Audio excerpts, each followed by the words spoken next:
Um, so now she calls me, and I already had made plans to go down to Rockefeller Center to see the tree and just enjoy the atmosphere. So she decides she wants to tag along. Why did I go for this?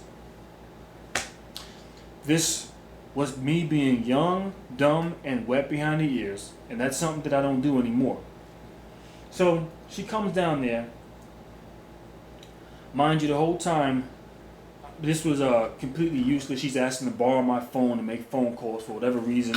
And now, to top it all off, she's now asking me, by the way, do you have $20 I can borrow until I get to my next job? And I'm thinking to myself, are you serious? Because clearly you must think I'm crazy if you're thinking I'm going to give you 20 of my dollars. Because that's something that's not going to happen. And when furthermore to start begging, please. And I'm like, this is rather funny. This is rather sad. But nevertheless, we didn't speak from that point on. And I just figured we just had a mutual parting of ways. So, but the impression that I was left under was that because she had contacted me whenever she wanted to contact me to see how I was doing, it made it seem a little, oh, I still care about you and I don't want to see anything happen to you. Right.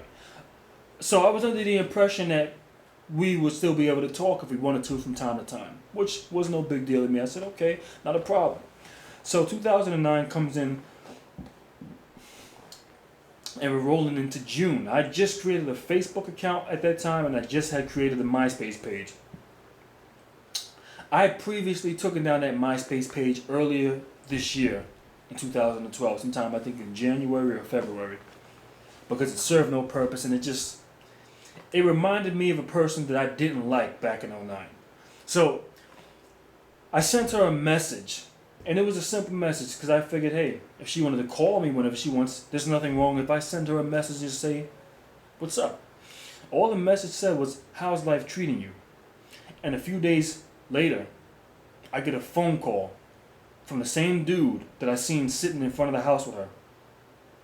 And this dude calls me from a private number, and I pick up the phone. I'm like, hello? Who's this? And the dude says, this is Quasey? I'm like, yeah. Who's this? This is Woo. Who? Woo. Who? This is Woo. Remember such and such? Yeah, such and such is man. Yeah, remember me? How the fuck do I remember you? I don't know who the hell you are. Yeah, this is Woo. And I'm calling you to tell you this, that, and the third, dog. Don't be hitting my woman, etc., etc. And I did emphasize on this or spoke about this situation in another video briefly.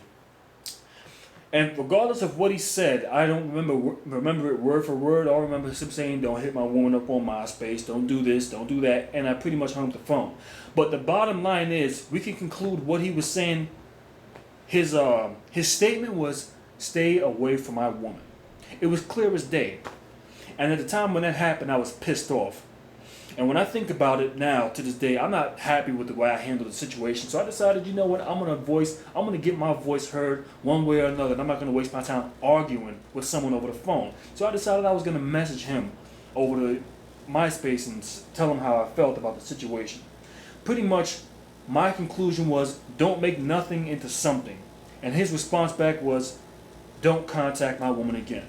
So I decided I'm going to now, out of spite, I was going to contact her. And this is exactly what she wanted me to do.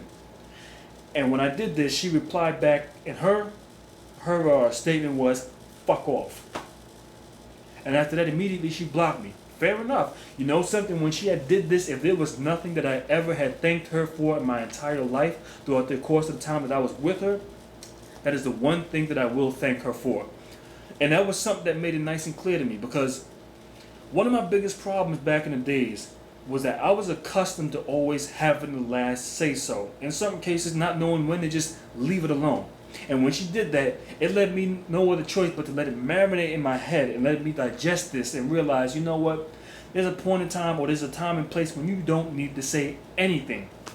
You don't even need to respond. So, this was something that clearly she had put him up to. This had her name written all over it. And the only reason why she did this, and this, like I said, this is a woman that said, stay out of my life. This all goes back to what I said in the first half of this video. It's easier to walk away from a woman. In some cases, we would like to think so. But that is easier said than done in a lot of different scenarios. Now, this is a woman that told me to stay out of her life. Now, there was multiple different ways. Now, if anyone wants me out of their life, that is the easiest thing that you can ever do. In this scenario, that is the one thing easier done than said. It takes nothing to make that happen. She could have simply not replied back, and that would have ended that right there. And it wasn't the fact that I was trying to get back with her, but it's just the fact that I just wanted to actually show that I gave a fuck about her at that time and just wanted to see if she was still doing good. But nevertheless, it did teach me a valuable lesson. Number one, don't contact ex-girlfriends. There's not a reason for that. Number two, you don't always have to have the last word. Sometimes your actions can speak louder than words will ever do. So when this happened, when she blocked me, I said, you know what, cool. I'm not going to waste any more time. But before I get back into more of what happened after that, this is a problem that a lot of guys have, and this is called simping at its finest. This is a typical example of a straight A, grade A, 100% pure mangina. Because there's a lot of dudes that are like this, that are allowing their women to lead them into dangerous situations blindfolded, not even knowing what they're about to get themselves into. Is there a reason for two men who don't even know each other to be ready to go at each other's throats? Any woman that can do this to her man is a sick individual. And any man that chooses to deal with a woman, let me just give you some quick advice to any guy that's been through this and reacts in these situations. If you're dealing with any woman that wants to put you in a situation where you're in a violent, dangerous situation due to something that she went through in the past that had nothing to do with you, that is not the type of woman that you want to deal with. At the end of the day, women are selfish, and as well as men are. But you know something? I want a woman that's going to be selfish enough to say, I want my man to the extent where I know he's going to be safe, and as long as he's safe, he can come home to me every single night. So I'm not going to put him in a dangerous situation because I want to make sure my man is with me, rather than getting into a violent situation and can wind up dead or killed or in jail. Dead or killed. Okay, that's the same word. Dead or in jail. Nevertheless. Okay, let me just bring that back. So, basically, I don't know exactly why this guy was doing this, and pretty much he might have held some type of animosity toward me. For what? I don't know. Now, this guy should have been thanking me, because the one thing that any man has to understand is that the next man is never your problem. The only way the next man becomes your problem is if your woman allows him to become a problem. And in that case, that's not a woman you need to deal with in the first place. If you got to get on the phone and start calling random people to talk shit, that's not a woman that you need to deal with, or you need to evaluate something within yourself if you have this type of mentality, because this is really ridiculous. Now, I've had many different guys call me over the phone within that period of time, or earlier that year, and even prior to that. And it all ended once this final scenario took place. The only difference between these guys and him was that every last one of them, as a matter of fact, hell, one guy even waited outside of my house for me one night, and I might have spoken of this briefly in another video. The only difference between them and him is that after they were done talking tough and they calmed down, they all tried to get to the bottom of a situation. They all tried to find out if there was anything going on, if there was even anything going on in the first place. This dude wasn't trying to find out anything, and pretty much what it told me is that he was clearly doing this to gain brownie points from his woman. Was he hoping he was going to come home and get him some good head if he did this for her? Was he going to get buns better than he ever did with her?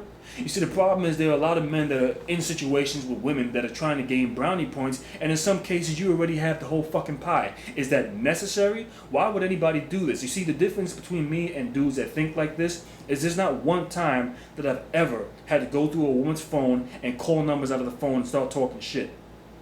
That shit is completely irrelevant to me. It means nothing, because if I'm dealing with a woman, I got to go through your phone and start confronting other people. That's a problem. You're someone I don't need to deal with.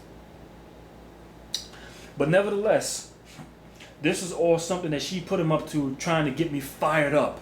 Thinking or using this type of sick psychology or this sick mentality to try to enrage me or fuel me to now try to make contact to get payback or whatever. I don't know what she thought I was going to do. Maybe she thought in some type of way it was going to get me to start chasing her and wanting her even more. That's just the quickest way you can turn me away or turn me off.